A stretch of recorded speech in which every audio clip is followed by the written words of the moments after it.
Petrol পাম্পে গিয়ে petrol diesel কিনছে সে 100 টাকার কাছে, আর রহমত দাদা কিন্তু পেট্রোল কিনছে 100 টাকার কাছে।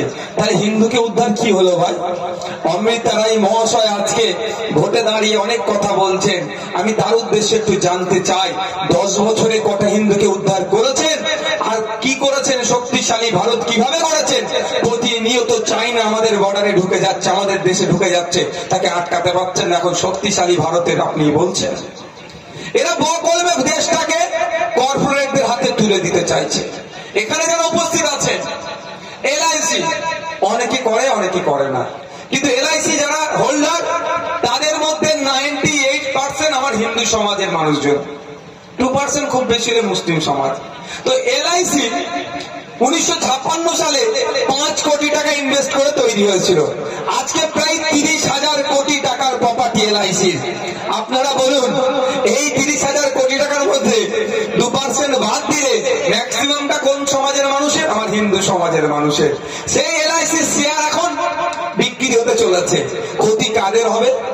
যদি ক্ষতি হয় আগামী দিনে হিন্দু ভাইদের বেশি হবে না? হিন্দুকে বাঁচাতে এসে হিন্দু ভাইকে ক্ষতি করছে। আমি দায়িত্ব নিয়ে বলছি, আপনাদের হাতে মোবাইল আছে, রেকর্ড করছেন। আমি যদি ভুল বলি শুভেন্দু অধিকারী মহাশয়কে বলবেন আমার বিরুদ্ধে মামলা করতে।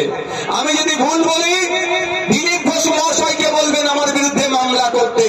আমি যদি ভুল বলি কৃষ্ণনগরের বিজেপি যিনি প্রার্থী হয়েছে সেই ভদ্র মহিলা মহাশয়কে বলবেন আমার বিরুদ্ধে মামলা করতে।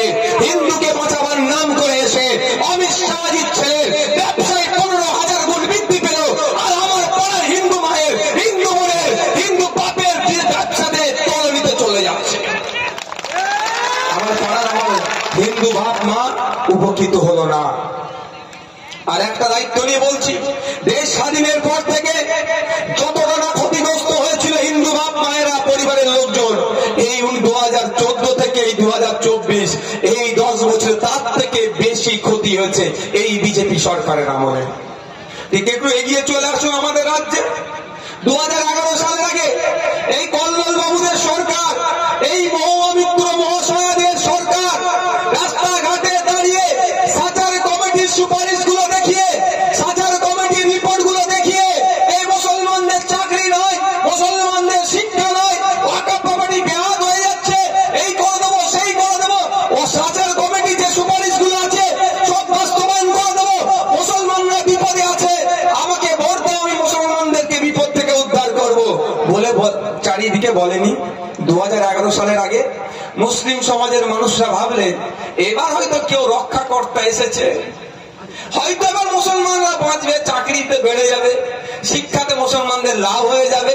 কিন্তু দুঃখের বিষয়, একটু তথ্য তুলে দেখুন, 2011 সালের আগে সরকারি চাকরিতে, পশ্চিমবাংলা সরকারের চাকরি 100 জন থাকলে 4 জন মুসলিমের উপস্থিতি ছিল। আর দিদিমণি এই 13 বছরে মুসলমানদেরকে এত ভালোবেসেছে, মুসলমানদেরকে বিপদ থেকে এত উদ্ধার করেছে, সেই 4 থেকে নামিয়ে 1-এর নিচে নামিয়ে দিয়েছে। বলছে মুসলমানদের চাকরি করবে, কত কষ্ট করতে হবে না। এত কষ্ট কেন করবে? মুসলমানের চাকরি করবে কেন? ওই তো 1000 টাকা দিয়ে দিচ্ছে মায়েদেরকে, ওদিক চলে যাবে সংসার। উল্টে কি দিল? স্কুল করে দেবে বলেছিল, শিক্ষা প্রতিষ্ঠান করে দেবে বলেছিল, ওয়াকফ প্রপার্টি উদ্ধার করে দেবে বলেছিল, কিছুই পেলাম না। এখানে যারা মুসলিম সমাজের আছেন একজন হাত তুলে বলুন যে আপনার বুথে এই 13 বছরের সরকারে একটা নতুন শিক্ষা প্রতিষ্ঠান তৈরি হয়েছে? বলে বলবেন ভাই, আমার মন রাখার জন্য বলবেন না। হয়েছে? হয়নি। কিন্তু আমি একটা যে কথা বলবো, সকল